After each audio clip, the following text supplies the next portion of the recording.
Dios te bendiga, hermano, hermana que nos estás viendo. Shalom. Seas bienvenido a este video. En este video, el día de hoy vamos a tocar el tema junto con mi hermano Cristóbal Andrango de cómo llorar en el proceso de duelo. Vuelvo y repito, cómo llorar en el proceso de duelo.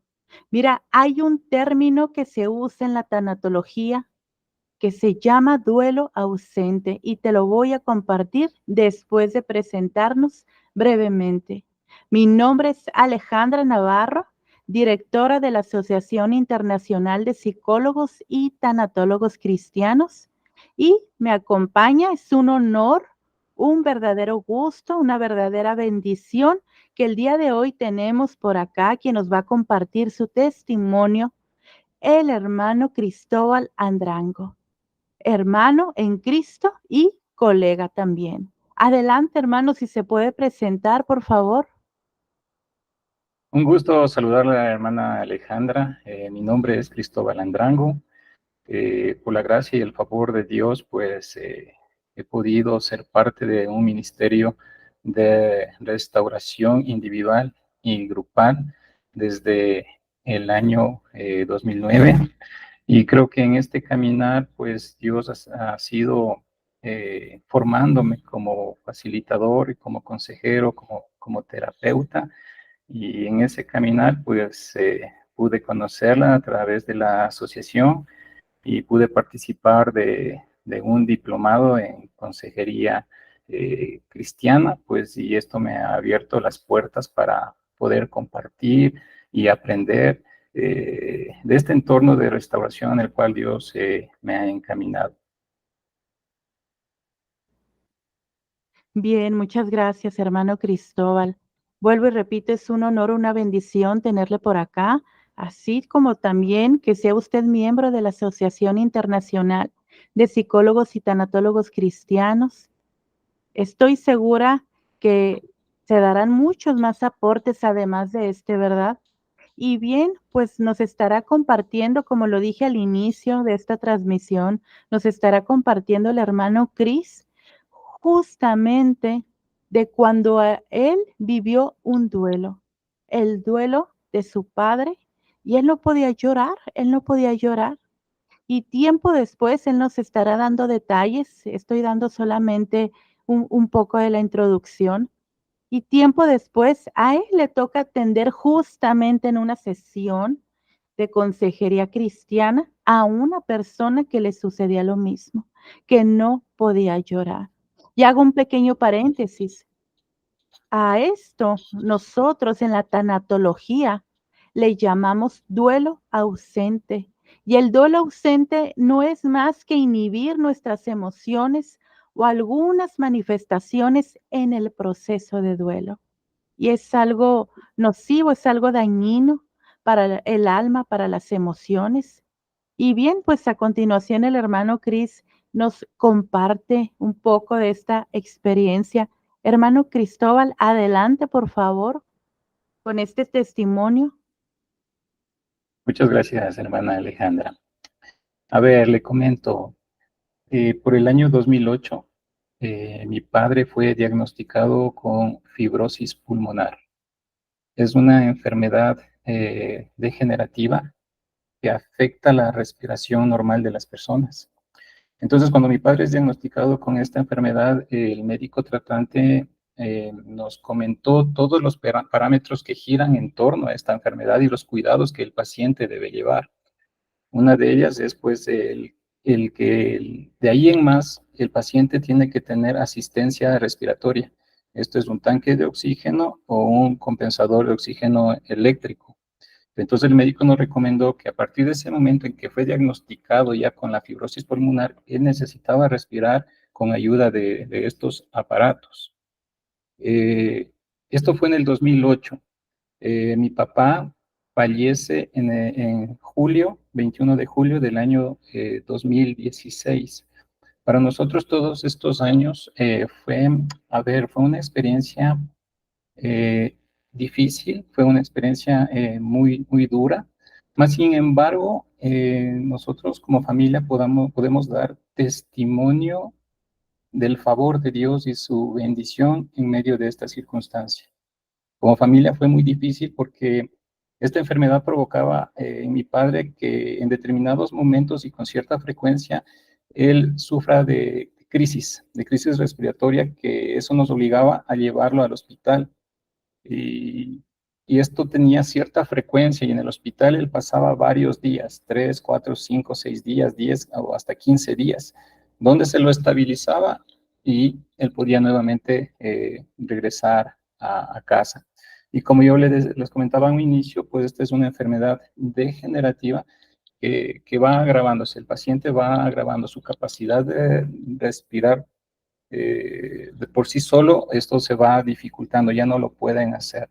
Entonces, poco a poco mi papá fue deteriorándose, poco a poco mi papá se le dificultaba cada vez más este tema tan natural para la mayoría de las personas de respirar con libertad, con facilidad, pero para él era ya algo muy difícil. El hecho mismo de caminar un poquito a él ya lo afectaba, él se ahogaba. El simple hecho de caminar y a veces inclusive algo tan normal y tan natural para la mayoría de las personas como es alimentarse, comer, tomar agua, para él era un proceso difícil, porque el momento de ingerir algún alimento, de beber agua, eso ya le provocaba a él asfixia, ¿no? Entonces, con el pasar de los años, esta enfermedad fue mermando sus capacidades físicas. Como les decía hace un rato, aún en medio de lo difícil que era esta enfermedad, vimos la mano de Dios y su favor, ¿sí? En el año 2016, exactamente el 21 de julio, mi papá fallece como consecuencia de esta enfermedad. Cuando le llevamos al hospital de emergencia esa mañana, eh, el médico nos dijo que si nosotros autorizábamos como familia el hacerle un proceso de intubación, a lo cual nosotros dijimos que no, porque ya nosotros veíamos la situación de mi papá y pensamos que ya lo mejor era que él encuentre ya ese descanso delante de Dios. Entonces nosotros autorizamos la no aplicación de esta medida. Y mientras estábamos en la sala de emergencia, el médico nos recomienda que nos vayamos despidiendo. Y Dios nos dio una oportunidad muy bonita de despedirnos. En mi caso, bueno, mi madre y mis hermanos todos nos despedimos a nuestra manera. En mi caso, yo pude acercarme a su oído y, y recitar o orar el Salmo 23. Eso lo hice a su oído, ¿no? Mientras él ya estaba inconsciente y yo podía ver cómo la máquina que registraba los latidos de su corazón, cómo sus latidos iban mermando. El número de latidos iban mermando, mermando, mermando. Y cuando yo terminé de orar el Salmo 23 a su oído, todavía tenía latido y después de unos par de minutitos nada más, mi papá falleció, donde ya los médicos vinieron y certificaron que mi papá ya había fallecido. Ok, hermano Cristóbal, gracias por compartir esa experiencia que esperamos que sea de gran bendición y edificación para toda aquella persona que nos escucha y está pasando una situación similar, parecida. Entonces, por lo que entiendo, hermano Cristóbal, ustedes como familia, su mamá, usted, sus hermanos, etcétera, vivieron también a lo que le llamamos en la tanatología un duelo anticipado, justamente por todo el tiempo, ¿verdad?, en que su papá sufrió lamentablemente, pues toda esta situación, ¿verdad?, que ya se veía venir a algo más. Entonces vivieron como familia, entiendo, un duelo anticipado. ¿Y cómo fue que ustedes como familia fueron fortalecidos, verdad? Entiendo que en la fe, por supuesto, pero cuéntenos un poco de esa experiencia que en ese proceso el Señor los fortaleció. En este duelo anticipado que nosotros como familia vivimos, hay algo muy puntual que a mí me afectaba. Obviamente todos teníamos ciertos parámetros de dolor, ciertos parámetros de afectación, todos, pero hay algo que a mí me afectaba, era que yo tenía claro que mi papá, en algún momento él podía sufrir asfixia. Y científicamente está comprobado que una de las muertes más dolorosas, más terribles que existe es la muerte por asfixia. Y entonces yo me angustiaba mucho, yo sufría mucho por eso, decía, yo no quiero que mi papá muera bajo esos parámetros, en desesperación, en asfixia. Y eso a mí me martirizaba, me dolía mucho el pensar en esa posibilidad y en esa situación que podía presentarse, que era algo real. Entonces, eh, en este duelo anticipado, como familia, nosotros buscamos ayuda, nosotros buscamos asesoría a nivel espiritual, a nivel de nuestros líderes de la congregación, y en cierta ocasión, pues, yo llevé esto a la pastora de mi iglesia, a mi pastora, y conversé justamente lo que les acabo de comentar, que yo tenía ese dolor y esa angustia de que mi papá pueda morir por asfixia. Entonces la pastora habló conmigo, ella le conocía la historia de mi papá. Entonces en una mañana ella me dice, ¿sabe, hermano Cris? No se angustie por eso, no se angustie por eso, porque Dios no lo va a permitir. Dios no lo va a permitir, hemos llevado este dolor, esta preocupación delante de Él, y esto Dios no lo va a permitir. Tenga la paz del Señor, manténganse unidos como familia y guarden esperanza en su corazón con respecto a esta situación. Y así fue como sucedió. A partir de ese momento que yo descargué mi corazón, que pude soltar esto con mi pastora, pues yo sentí paz en mi corazón y tenía una certeza de que Dios tenía el control absoluto de esto. Como familia nosotros teníamos esa plena convicción de que Dios tiene el control de esto, ¿sí? Mas, sin embargo, esto no significa que no teníamos que enfrentar circunstancias muy complejas en determinados momentos. Eh, Situaciones difíciles, traslado al hospital, por ejemplo, en un momento de crisis teníamos que llevarla en la noche, en la tarde, al hospital porque se presentaban eventos de crisis que él tenía por esta enfermedad. El hecho mismo de cuidarlo, de darle los cuidados necesarios y respectivos, representaba para nosotros una situación compleja. Mas, sin embargo, como les decía también hace un rato, pudimos ver y sentir la mano de Dios, su protección, su bendición, y cómo Dios estaba al control de esta situación, a tal punto que la mañana que él fallece, él no fallece en desesperación, él no fallece con ese temor que yo tenía de asfixia, sino él murió en la paz del Señor. Él murió en la paz y en el amor y en la protección de Dios. Y así fue como nosotros nos despedimos de él en esa mañana. Amén, amén. Bueno es el Señor es fiel para con sus hijos, ¿cierto? Para aquella persona que nos escucha y está atravesando una situación similar, recordar que la palabra dice que en este mundo vamos a tener aflicción, estoy parafraseando la escritura, que vamos a tener aflicción, pero que debemos de confiar porque Él ha vencido al mundo. Hermano, hermana que nos escucha, lleva esas cargas delante del Señor, lleva esas cargas y como nos da el testimonio nuestro hermano Cristóbal, que él tuvo que ir también con una persona que Dios la puso como líder espiritual, como líder en su congregación, para que él también pudiera ser apoyado, bendecido, edificado a través también de esa persona. Recordar que Dios pone a autoridades espirituales, ¿verdad? Y también inclusive Dios pone profesionales como nosotros, profesionales que podemos ayudarles, acompañarles en procesos inclusive de duelos, de depresión, de cualquier situación, pero a la luz de la palabra, a la luz de la escritura también.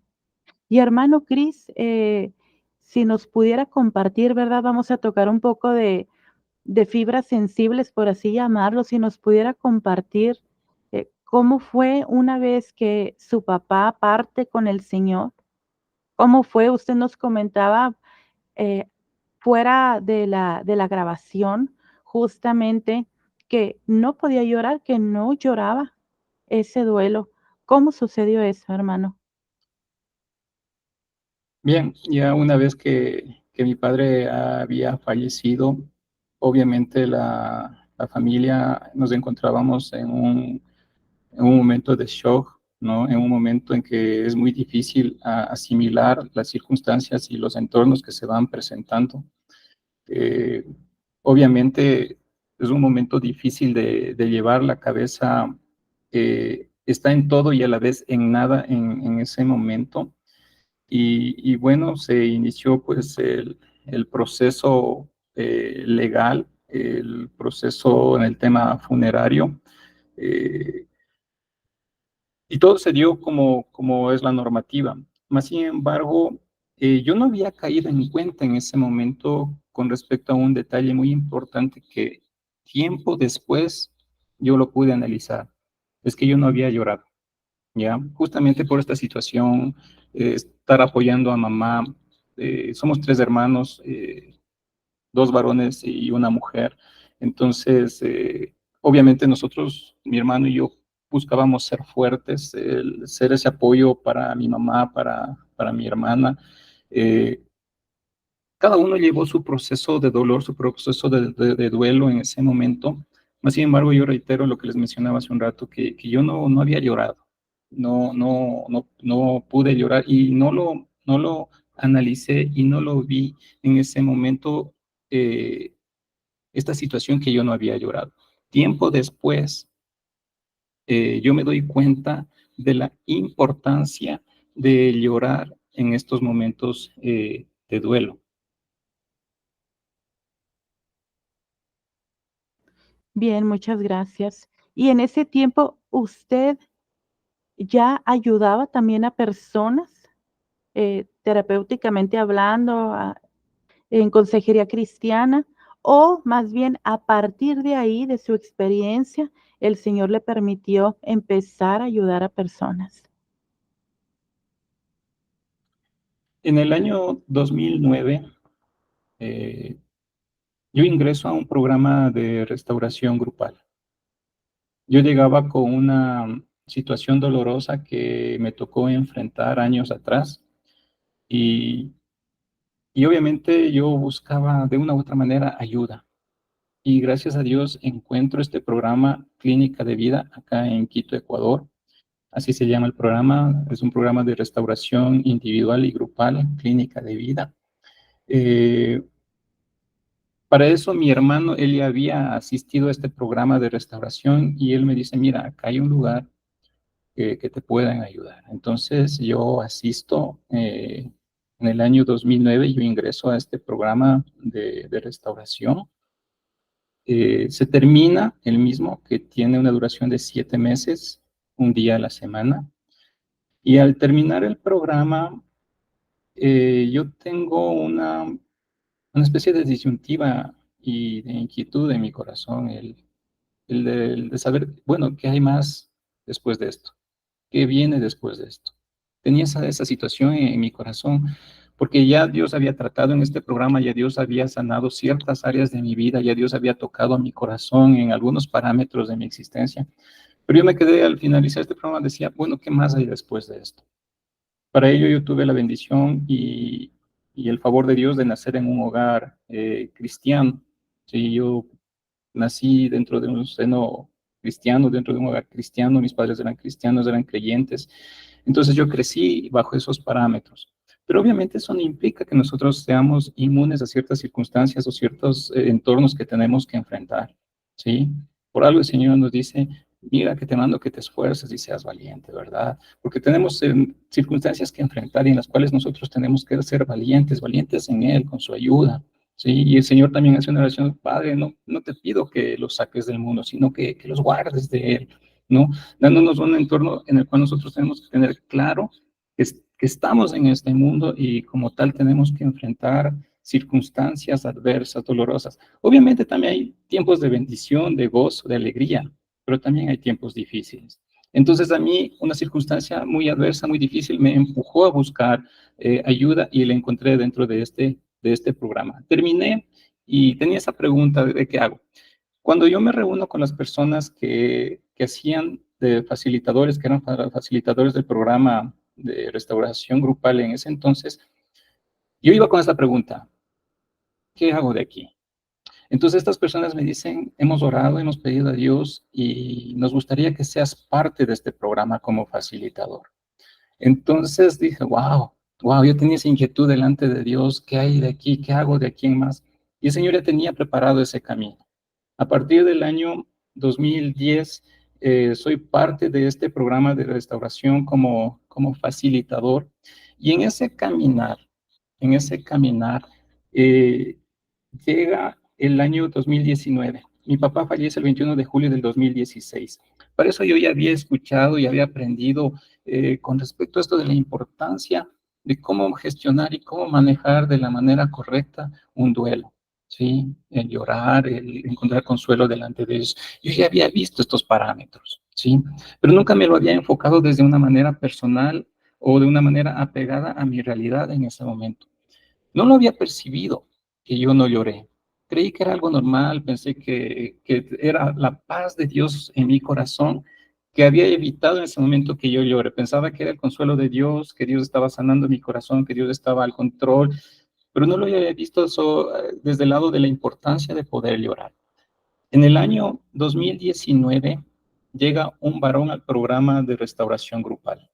Llega un varón eh, que tenía una historia muy similar a la mía. Cuando nosotros iniciamos el rapport con él, vamos conociendo su historia, vamos conociendo lo que a él afectaba. Y dentro de varias cosas que él tenía como circunstancias complejas que él había enfrentado, una que detonaba y que detallaba era que él no había llorado a su padre. Él me dice, hermano Cristóbal, mi papá lleva muerto 10 años. Y algo que a mí me llama la atención y que entiendo que de una u otra manera me daña y me afecta es que yo no pude llorar a mi padre. Yo intento llorar su pérdida, y yo intento derramar lágrimas por él, pero no puedo. Entonces, cuando él me dice eso, él reconoce algo muy interesante. Él dice, entiendo que hacer eso es importante. Cuando él dice eso, yo hago clic con mi realidad. Yo hago clic con lo que a mí me pasaba. Yo pensaba que era que Dios consoló mi corazón, pero no le veía desde el lado de la importancia de poder llorar, de poder hacerlo, de poder entregar esa, ese acto de dolor delante de Dios, de poder llorar o ante la pérdida. Entonces, cuando este hombre me comenta eso, digo, entre mí yo decía, wow, yo no había llorado a mi papá, yo no lloré a mi papá.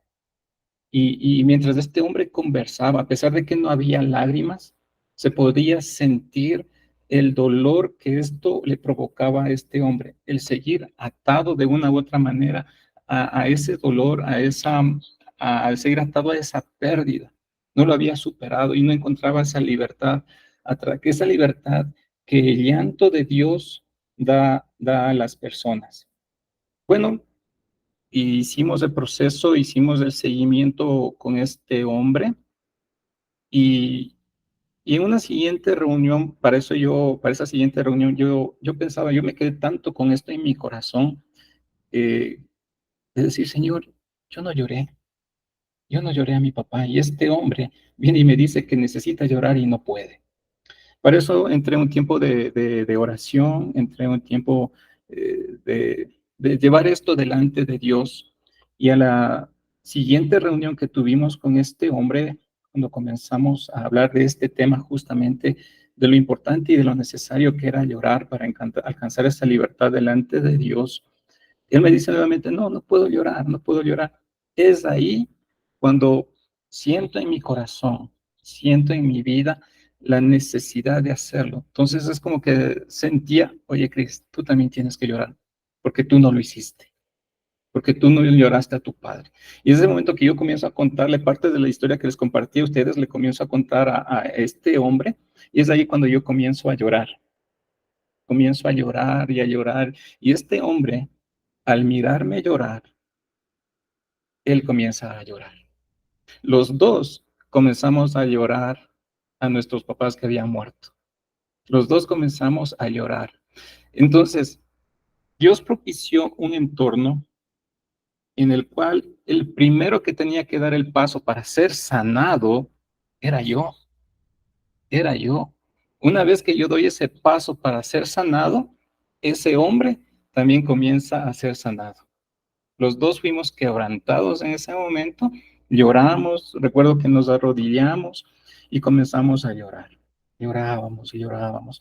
Ya después, ya pues dejamos de llorar, nos secamos los ojos, estábamos, recuerdo, arrodillados y nos tomamos la mano, ¿no? Nos estrechamos una mano y nosotros sentíamos en ese momento, hermana Alejandra, una paz enorme. Nosotros sentíamos una paz enorme, sentíamos el consuelo de Dios. Este hombre, él sentía el consuelo de Dios. Él tenía 10 años llevando esa carga, 10 años. Y yo llevaba 3 años, sin encontrar esa libertad, sin encontrar esa paz, sin encontrar ese consuelo, esa libertad que da el llorar delante de Dios ante este proceso de duelo, de dolor. Eh, bueno, sentíamos esa paz, sentíamos ese gozo en nuestro corazón y al final nosotros nos reíamos, comenzamos un poco a reírnos, nos mirábamos y decía, wow, este hombre dice, esperar tanto tiempo para esto, wow. Entonces Dios sanó y tocó nuestras vidas, Dios nos consoló. Algo que me aporta adicional a esto es que cuán importante es que el terapeuta, el consejero, haga clic con las historias que las personas traen a consulta. Es importante que nosotros podamos tener esa empatía de reflejarnos en lo que esas personas nos comentan y nos cuentan. Algo que yo he aprendido en este tiempo como facilitador es que no hay coincidencias, no hay, no hay coincidencias, sino son circunstancias que Dios propicia. ¿Para qué? Para sanar nuestra vida y para sanar nuestro corazón. Si este hombre no llegaba, si este hombre no llegaba a esta cita, si Dios no lo traía, no sé cuánto tiempo hubiese tardado en el que yo pueda reconocer que yo tenía esa falencia, esa heridita ahí que no estaba cicatrizada. Mas, sin embargo, Dios propició que este hombre pueda llegar y poder reflejarme en él algo que estaba pendiente en mi vida, algo que no estaba cerrado en mi vida. Entonces, en esa cita, en esa terapia, Dios no restauró a un solo hombre, Dios no restauró a una sola persona. Dios sanó y Dios restauró a dos. Amén. Amén, amén, gloria a Dios. Ay, qué hermoso testimonio, hermano Cristóbal. Qué bello testimonio, en verdad me erizó la piel, me conmovió mucho personalmente y estoy segura de que también a todo aquel que nos ve. Y sí, justamente para que nosotros también como terapeutas, sí, que los que somos psicólogos y tanatólogos, inclusive cristianos o consejeros, tenemos que sanar para poder ayudar. Tenemos que vencer inclusive también en el mundo espiritual, es un principio para también tener la autoridad espiritual de poder ayudar e interceder por otras personas. Por eso el Señor lo llevó, que primero usted fuera consciente y sanara para a su vez poder ayudar a ese hermano. Y algo muy importante para aquella persona que nos ve, me gustaría resaltar que como bien dice la escritura en Eclesiastés, que hay tiempo para reír y tiempo para llorar, porque a veces se puede confundir un poco, hermano Cristóbal, de que por ser cristianos hay quienes dicen, es que no tienes que llorar, tienes que ser fuerte, tienes que tener paz. Entonces, equivocadamente, erróneamente, muchas veces se comenta esto, no en todos los casos, pero en muchos casos, hasta pastores, pastoras pudieran llegar a confundir, ¿verdad? A confundir en cuanto a esto. Pero vuelvo y repito, hay un tiempo de reír y un tiempo para llorar. Es bíblico que podamos nosotros llevar nuestras cargas delante de Dios y llorar, llorar. Sí, inclusive lo vemos en la escritura. Hay un ejemplo cuando murió la esposa de Jacob, ¿sí? Jacob lloró. Cuando creyó también Jacob que había muerto José, su hijo, que le llevaron la túnica de colores, los demás hijos, los hermanos de José, y le dijeron, estoy parafraseando la escritura por cuestiones de practicidad, cuando le dijeron, mira, tu hijo falleció, lo tomó una bestia, falleció. Hubo un tiempo también en su vida del padre de José de duelo, de lloro, de lamento.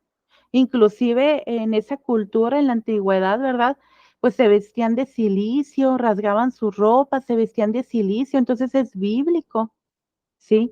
También pues lo vemos con más personajes, ¿verdad? Que ahorita no nos da el tiempo de seguir citando estas historias bíblicas que a la vez podemos nosotros también aprender, ¿sí? Entonces es importante tener un tiempo. Y por último, menciono también, me viene en mente cuando el Señor se lleva a Moisés, nos relata, ¿verdad? La escritura, podemos ver que hubo 30 días de duelo, de lloro, ¿sí?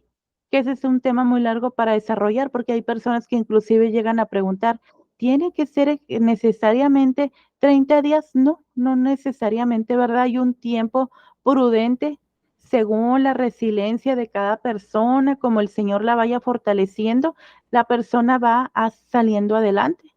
Y hay casos totalmente contrarios, inclusive me atrevo a mencionar, hermano Cristóbal, usted no podía llorar, duró muchos años sin poder llorar. Sí, este es tema para otro día, pero un pequeño paréntesis. A mí en mi caso me sucedió con la pérdida de mi bebé. Lo contrario, yo lloraba y lloraba y lloraba y lloraba y así por largos meses y meses hasta que dije, bueno, ya no es sano, ya no es sano tanto llorar, fue lo contrario, hermano Cristóbal, fue totalmente lo contrario, que ese, vuelvo y repito, es tema para otro día, ¿verdad? Hasta que el Señor también intercedió ahí y muchos, justamente el Señor nos lleva a ayudar en situaciones de duelo a través de esas pérdidas que llegamos a tener en nuestra vida también. Pero ahí se cumple justamente lo que dice la Escritura, que para los que le aman, todo obra para bien, para los que conforme a su propósito son llamados. Como el Señor, hermano Cristóbal, todo lo torna para bien, aún momentos de aflicción, de adversidad, de duelo, de luto, de dolor, él todo lo torna para bien, Él es perfecto, todo lo hace perfecto, todo lo hace maravilloso. Y no solamente lo sanó a usted, sino que también lo usó, lo levantó a usted para poder ayudar a más personas. Gloria a Dios por eso, gloria a Dios por su vida, que siga bendiciéndole el Señor, que siga dándole sabiduría también, porque no solo se trata de estudios, sí, de sabiduría humana, sino esa sabiduría, ese don de sabiduría que viene por parte de Él también, esa unción que viene por parte de Él para que nosotros a su vez podamos ayudar. Hermano Cristóbal, un gusto, un placer haberlo tenido por acá, que nos compartió su testimonio, su experiencia. Seguramente habrá más momentos que podamos tener estas charlas de compartir. Y pues Dios le bendiga. Si gusta despedirse, hermano Cristóbal, o añadir algo, inclusive si hay algo más que añadir. Un gusto, hermana Alejandra, el que Dios ha propiciado pues este tiempo en el cual podamos hablar de una situación real, de un testimonio real, de cómo Dios obra en la vida de las personas. Y solamente para terminar, hay un texto muy interesante, muy corto en la palabra de Dios, que es Juan 11:35, donde nos dice que Jesús lloró. ¿Y cuál era el entorno en el cual Él lo hace? Era en el momento de la muerte de un ser querido, en la muerte de un amigo. Pueden haber muchas enseñanzas y muchas interpretaciones que giran en ese entorno, pero yo me voy por el lado, de pronto, digámoslo así, el más sencillo y el más fácil de tomar. ¿Cuál era el entorno? La pérdida, la muerte de un ser querido. ¿Qué sucedió? Simple, Jesús lloró, Jesús lloró, Jesús lloró, estuvo ahí y Él lloró. Entonces eso nos da la pauta en que nosotros tenemos que tomarlo como una enseñanza para nuestra vida, que es natural el llorar. Lamentablemente, en nuestra sociedad nosotros crecemos en un entorno en el que nos dicen justo lo que la hermana Alejandra mencionaba hace un rato, en que nos dicen, no llores. Y yo veo eso mucho a los niños, que les dicen eso, no llores. Los varones no lloran, los niños no lloran. Y es un terrible error porque de una u otra manera esa persona crece creyendo que es normal no llorar, cuando no llorar es algo anormal, ¿sí? Es importante saber llorar. Y obviamente también manteniendo ese equilibrio que nos decía la hermana Alejandra con ese testimonio de la pérdida de su bebé, ¿no es cierto? Entonces ella lloraba mucho, ¿verdad? También ahí la persona necesita ayuda, pero también necesita ayuda aquella persona que no pudo llorar, ¿sí? Y que de una u otra manera ese ser humano creció pensando que no tiene que llorar, ¿no? Es muy importante llorar. Jesús en Juan 11:35 nos da una pauta muy importante en la cual nosotros debemos tomarla. Él lloró. ¿Y él lloró bajo qué entorno? La pérdida de un ser querido, la pérdida de un amigo. Entonces, llorar delante de Dios es sanador. Llevar ese dolor delante de Dios es sanador. Y si nosotros podemos compartir con los demás esto, pues bendito sea el Señor por ello. Amén, amén. Y bien, pues me gustaría despedirme haciendo la invitación a todo aquel que nos ve, aquella persona que nos ve, si requieren ayuda profesional, psicológica, tanatológica, terapéutica, a la luz de la palabra, no duden en contactarnos. La asociación cuenta justamente con profesionales y consejeros, además cristianos, que seguramente le podrán ayudar para ser de bendición y edificación para sus vidas. Y recordar también una vez más que la muerte, y lo digo en el amor de Cristo, por supuesto que duele, hay que llorar, ya estuvimos hablando de eso, pero la muerte en el Señor no es pérdida. Dijo el apóstol Pablo, porque para mí el vivir es Cristo y el morir es ganancia. Amén. Y también me gustaría leerles, ya para despedirnos, el Salmo 55:22 en la Nueva Traducción Viviente. Dice, entrégale tus cargas al Señor y Él cuidará de ti. No permitirá que los justos tropiecen y caigan. Amén. Gloria a Dios. Gracias por ver este video. Dios les bendiga. Shalom. Bendiciones, mis hermanos.